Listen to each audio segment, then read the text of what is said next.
तो दोस्तों, welcome to success post. तो बच्चों, आज हम बात करेंगे रेलवे ग्रुप डी। ठीक है, तो रेलवे ग्रुप डी का एग्जाम चल रहा है, तो जो क्वेश्चन पूछे जा रहे हैं उन्हीं क्वेश्चनों को हम हल करेंगे। ठीक है, तो आज हम देखेंगे 11 सितंबर से पूछे गए सभी शिफ्टों के प्रश्नों को। ठीक है, तो जो प्रश्न जो अति महत्वपूर्ण प्रश्न है, जो अक्सर एग्जाम में पूछे गए हैं और जो पूछे जा रहे हैं, बार बार पूछे जा रहे हैं, उन्हीं क्वेश्चनों को हम हल करेंगे। ठीक है, तो शिफ्ट 1 और शिफ्ट 2 और शिफ्ट 3, ठीक है, तीनों शिफ्टों से पूछे गए सभी प्रश्नों को हम हल करेंगे। कौन कौन से प्रश्न रहेंगे? क्वेश्चन साइंस के भी जितने प्रश्न है सारे प्रश्न रहेंगे और जनरल अवेयरनेस से पूछे गए सारे प्रश्नों को हम हल करेंगे। चलिए देखते हैं क्वेश्चन नंबर 1। क्वेश्चन नंबर 1 देखने से पहले अगर आप चैनल पर नए हैं तो चैनल को सब्सक्राइब करके बेल आइकन को भी प्रेस कर लें, जिससे कि आप लोगों को नोटिफिकेशन मिलती रहे। देखिए क्वेश्चन नंबर 1 क्या कह रहा है। क्वेश्चन नंबर 1 कह रहा है कि विकास और पंचायती राज मंत्री कौन है। ठीक है, तो ये ग्रुप डी में पूछा गया। कब पूछा गया? तो 11 सितंबर को पूछा गया। ठीक है, तो 11 सितंबर को पूछा गया ग्रुप डी में कि विकास एवं पंचायती राज मंत्री कौन है। तो पंचायती राज मंत्री कौन है? तो गिरिराज सिंह है। ठीक है, तो विकास एवं पंचायती राज मंत्री जो है वो गिरिराज सिंह है। चलिए आगे बढ़ते हैं, नेक्स्ट क्वेश्चन देख लेते हैं।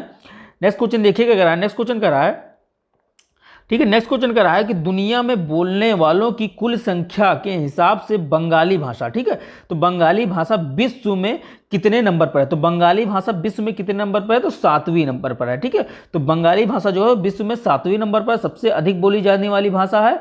ठीक है, सबसे नंबर 1 पर कौन है? तो नंबर 1 पर है अंग्रेजी भाषा। नंबर 2 पर कौन है? तो नंबर 2 पर है मैड्रिन भाषा।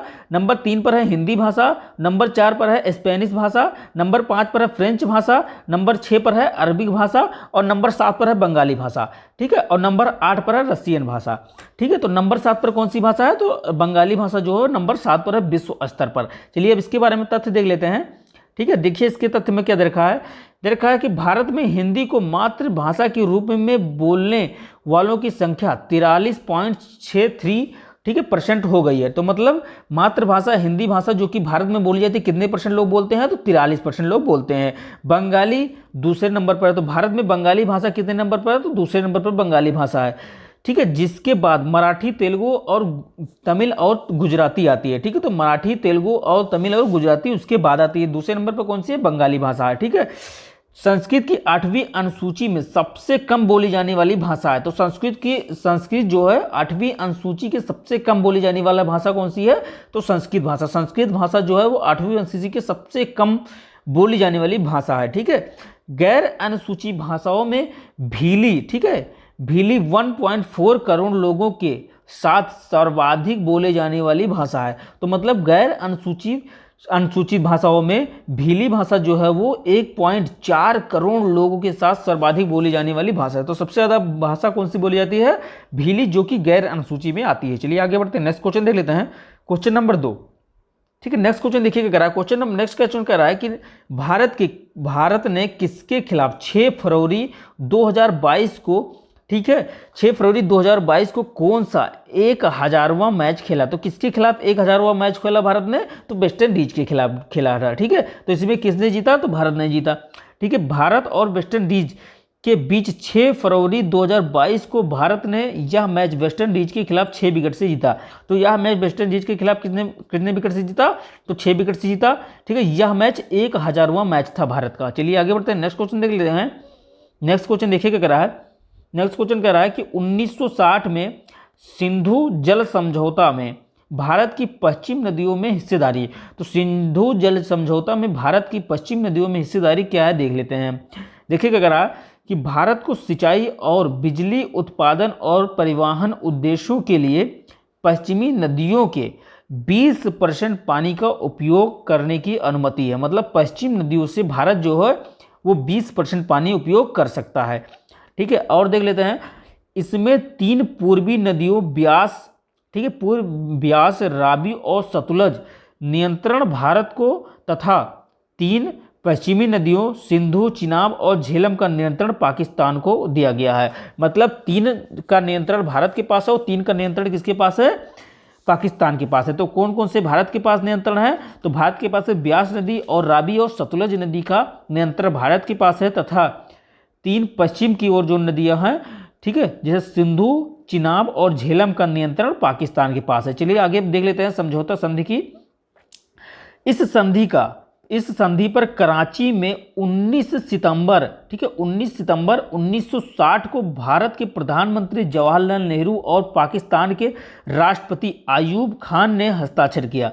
ठीक है, तो राष्ट्रपति पाकिस्तान के राष्ट्रपति आयूब खान ने और भारत के प्रधानमंत्री पंडित जवाहरलाल नेहरू ने इस समझौते पर, ठीक है, इस संधि पर हस्ताक्षर किए। चलिए आगे बढ़ते हैं, नेक्स्ट क्वेश्चन देख लेते हैं। नेक्स्ट क्वेश्चन देखिए क्या कह रहा है। नेक्स्ट क्वेश्चन कह रहा है कि महिला और विकास मंत्री श्रीमती सुषमा, ठीक है, श्रीमती स्मृति ईरानी, ठीक है, स्मृति ईरानी ने महिलाओं और बच्चों के लिए, ठीक है, महिलाओं और बच्चों के लिए अधिकारों की रक्षा हेतु कौन सी परियोजना का शुभारंभ किया। तो महिलाओं और बच्चों के अधिकारों की रक्षा हेतु कौन सी परियोजना के शुभारंभ किया, तो स्त्री मनोरक्षा परियोजना का शुभारंभ किया। ठीक है, तो स्त्री मनोरक्षा परियोजना की शुभारंभ किया है।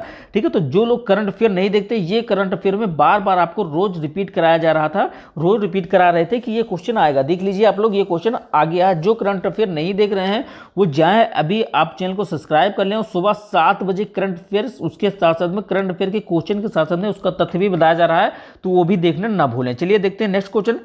नेक्स्ट क्वेश्चन देखिए क्या करा है। नेक्स्ट क्वेश्चन करा है कि आर्टिकल या अनुच्छेद के, ठीक है, अनुसार संघ की कार्यपालिका शक्ति किसमें निहित है। तो संघ की कार्यपालिका शक्ति किसमें निहित है, तो संघ की कार्यपालिका शक्ति जो है राष्ट्रपति में निहित है।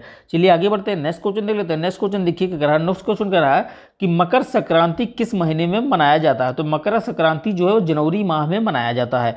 चलिए आगे बढ़ते हैं, नेक्स्ट क्वेश्चन देख लेते हैं। नेक्स्ट क्वेश्चन कह रहा है कि प्रोपेन में कार्बन की संख्या 3 है तो हाइड्रोजन की संख्या कितनी होगी। तो हाइड्रोजन की संख्या कितनी होगी, तो 8 होगी। ठीक है, प्रोपेन में कार्बन की संख्या 3 है तो हाइड्रोजन की संख्या 8 होगी। चलिए आगे बढ़ते हैं, नेक्स्ट क्वेश्चन देख लेते हैं। नेक्स्ट क्वेश्चन देखिए क्या रहा है।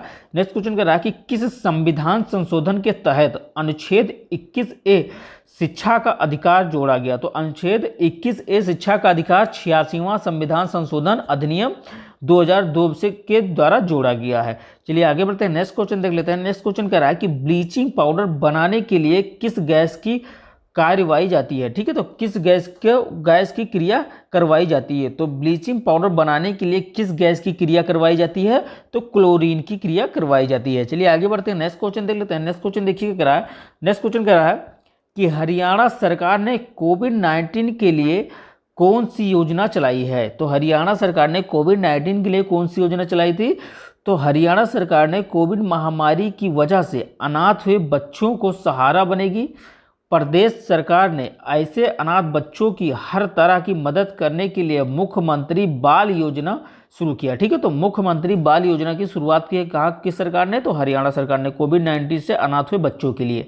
चलिए आगे बढ़ते हैं, नेक्स्ट क्वेश्चन देख लेते हैं। नेक्स्ट क्वेश्चन देखिए क्या करा है कि कोयले के अपूर्ण दहन से कौन सा गैस निकलता है। तो कोयले के अपूर्ण दहन से कार्बन मोनोऑक्साइड गैस निकलता है। चलिए आगे बढ़ते हैं, नेक्स्ट क्वेश्चन देख लेते हैं। नेक्स्ट क्वेश्चन कह रहा है कि 1813 का एक्ट कौन सा है। तो 1813 का जो है चार्टर अधिनियम एक्ट है। चलिए आगे बढ़ते हैं, नेक्स्ट क्वेश्चन देख लेते हैं।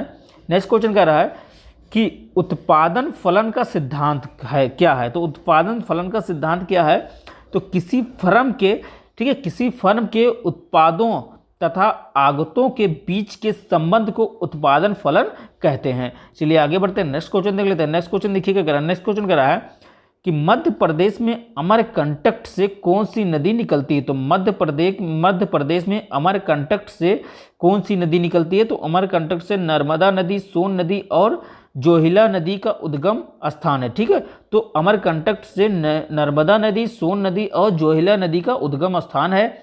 यह हिंदुओं का पवित्र स्थल है।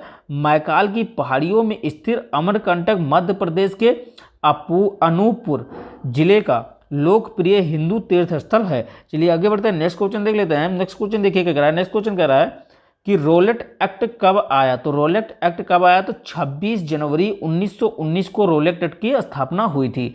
26 जनवरी 1919 को रोलेट एक्ट की स्थापना हुई थी। चलिए आगे बढ़ते हैं, नेक्स्ट क्वेश्चन देख लेते हैं। नेक्स्ट क्वेश्चन कह रहा है कि रोलेट एक्ट 1919 को किसने काला कानून कहा। तो रोलेट एक्ट 1919 को किसने काला कानून कहा था, तो महात्मा गांधी जी ने कहा था। चलिए आगे बढ़ते हैं, नेक्स्ट क्वेश्चन देख लेते हैं। नेक्स्ट क्वेश्चन कह रहा है कि मौलिक कर्तव्य को कौन से संविधान संशोधनों में जोड़ा गया। तो मौलिक कर्तव्य को 42वें, ठीक है, संशोधन अधिनियम 1976 द्वारा संविधान में सभी मौलिक कर्तव्यों को जोड़ा गया। चलिए आगे बढ़ते हैं, नेक्स्ट क्वेश्चन देख लेते हैं। नेक्स्ट क्वेश्चन देखिए क्या कह रहा है। नेक्स्ट क्वेश्चन कह रहा है कि इंदिरा गांधी के समय रुपए का अवमूल्यन कब हुआ? तो इंदिरा गांधी के समय रुपए का उन्मूलन जो है वो 1949 को सर्वप्रथम रुपए का अवमूलन हुआ। दूसरी बार रुपए का अवमूलन 6 जून 1966 को हुआ और तीसरी बार रुपए का, ठीक है, अवमूलन जो है 1 जुलाई 1991 को हुआ। ठीक है, तो प्रथम बार कब हुआ? तो 1949 को, द्वितीय बार जो है 1966 को और तृतीय बार 1991 को रुपए का अवमूलन हुआ। चलिए आगे बढ़ते हैं, नेक्स्ट क्वेश्चन देख लेते हैं। नेक्स्ट क्वेश्चन कह रहा है कि गौतम बुद्ध को ज्ञान की प्राप्ति कहाँ हुई? तो गौतम बुद्ध को ज्ञान की प्राप्ति जो है बोध गया में हुई। चलिए आगे बढ़ते हैं, नेक्स्ट क्वेश्चन देख लेते हैं। नेक्स्ट क्वेश्चन कह रहा है कि ऋग्वेद में कितने सूक्त हैं? तो ऋग्वेद में कितनी सूक्तियां हैं? तो ऋग्वेद संसार का सबसे प्राचीनतम ग्रंथ है। ठीक है, तो सबसे पहले ये है कि ऋग्वेद जो है संसार का सबसे प्राचीनतम ग्रंथ है। ऋग्वेद सनातन धर्म का सबसे आरंभिक स्रोत है। ठीक है, इसमें 10 मंडल और 1028 सूक्त और वर्तमान में 10,462 मंत्र संख्या के विषम में विद्वानों में कुछ मतभेद है। ठीक है, तो विषम में कुछ विद्वानों में मतभेद है, लेकिन इतना जान लीजिए सूक्त पूछ रखा है तो 1028 सूक्त वर्तमान में हैं। ठीक है, 10 मंडल हैं ऋग्वेद में। चलिए आगे बढ़ते हैं, नेक्स्ट क्वेश्चन देख लेते हैं। नेक्स्ट क्वेश्चन देखिए क्या कह रहा है। नेक्स्ट क्वेश्चन कह रहा है कि 11वां मौलिक कर्तव्य को कब जोड़ा गया? तो 11वां मौलिक कर्तव्य जो है संविधान में 11वां मौलिक कर्तव्य 86वें संविधान संशोधन 2002 में जोड़ा गया। चलिए आगे बढ़ते हैं, नेक्स्ट क्वेश्चन देख लेते हैं। नेक्स्ट क्वेश्चन कह रहा है कि महेंद्रगिरी पर्वत कहाँ पर स्थिर है? तो महेंद्रगिरी पर्वत जो है उड़ीसा के गजपति जिले में स्थित है। ठीक है, महेंद्रगिरी पर्वत जो है उड़ीसा के गजपति जिले में स्थित है। चलिए आगे बढ़ते हैं, नेक्स्ट क्वेश्चन देख लेते हैं। नेक्स्ट क्वेश्चन देखिए क्या कर रहा है। नेक्स्ट क्वेश्चन कर रहा है कि कोशिका की ऊर्जा इकाई, तो कोशिका की ऊर्जा इकाई होती है एटीपी। ठीक है, एटीपी का फुल फॉर्म क्या है अभी देख लेते हैं। तो एटीपी को कोशिका की ऊर्जा मुद्रा भी कहते हैं। तो एटीपी को कोशिका की ऊर्जा मुद्रा भी कहते हैं। चलिए आगे देख लेते हैं। नोट में दे रखा है कि माइटोकॉन्ड्रिया में भोजन के ऑक्सीकरण में ऊर्जा मुक्त होती है। यहीं पर ऊर्जा एटीपी के रूप में संचलित होती है। इसलिए माइटोकॉन्ड्रिया को कोशिका के शक्तिग्राह पावर प्लांट कहते हैं। ठीक है, माइटोकॉन्ड्रिया को कोशिका का शक्तिग्राह और पावर प्लांट भी कहते हैं। चलिए आगे बढ़ते हैं, नेक्स्ट क्वेश्चन देख लेते हैं। नेक्स्ट क्वेश्चन देखिए क्या कह रहा है। नेक्स्ट क्वेश्चन कह रहा है कि कार्यपालिका का सर्वोच्च कौन होता है? तो केंद्र के कार्यपालिका का सर्वोच्च राष्ट्रपति को प्राप्त है। चलिए आगे बढ़ते हैं, नेक्स्ट क्वेश्चन देख लेते हैं। नेक्स्ट क्वेश्चन कह रहा है कि 86वें संविधान संशोधन 2002 द्वारा 21A में प्राथमिक शिक्षा को नागरिकों का मूल अधिकार बना दिया गया। इसमें किस आयु के वर्ग के सभी बच्चों को राज्य द्वारा मौलिक अधिकार के रूप में प्राथमिक शिक्षा मुफ्त देने का प्रावधान है? तो 6 से 14 वर्ष के वर्ग के बच्चों को शिक्षा प्रारंभिक शिक्षा मुफ्त देने का प्रावधान है 86वें संविधान 2002 के द्वारा। ठीक है। चलिए आगे बढ़ते हैं, नेक्स्ट क्वेश्चन देख लेते हैं। नेक्स्ट क्वेश्चन कह रहा है कि साहित्य में नोबेल पुरस्कार पाने वाले पहले भारतीय व्यक्ति, तो साहित्य में नोबेल पुरस्कार पाने वाले पहले भारतीय व्यक्ति हैं रवींद्रनाथ टैगोर। ठीक है, रवींद्रनाथ टैगोर को 1913 में साहित्य के गीतांजलि रचना के लिए मिला था। तो गीतांजलि रचना के लिए रवींद्रनाथ टैगोर को 1913 में नोबेल पुरस्कार मिला था। ठीक है, सर चंद्रशेखर वेंकटेशरमन को ठीक है 1930 में भौतिक विज्ञान में मिला था। ठीक है, हर गोविंद खुराना को ठीक है चिकित्सा में ठीक है 1968 में मिला था। ठीक है, नोबेल पुरस्कार। मदर टेरेसा जो कि महिला ठीक है भारत की पहली महिला हैं जिनको मदर टेरेसा को शांति में ठीक है 1979 में मिला था। ठीक है, चलिए आगे बढ़ते हैं, नेक्स्ट क्वेश्चन देख लेते हैं। नेक्स्ट क्वेश्चन देखिए क्या कह रहा है। नेक्स्ट क्वेश्चन कह रहा है कि सदैव आभासी और सीधा प्रतिबिंब प्राप्त करने के लिए किस प्रकार का दर्पण प्रयोग में लाया जाता है? तो सदैव आभासी और सीधा प्रतिबिंब प्राप्त करने के लिए उत्तल दर्पण का प्रयोग में लाया जाता है। ठीक है, तो अगर आपको वीडियो अच्छी लगी हो तो चैनल को लाइक करें, शेयर करें, सब्सक्राइब करके बेल आइकन को भी प्रेस कर लें जिससे कि आप लोगों को नोटिफिकेशन मिलती रहे।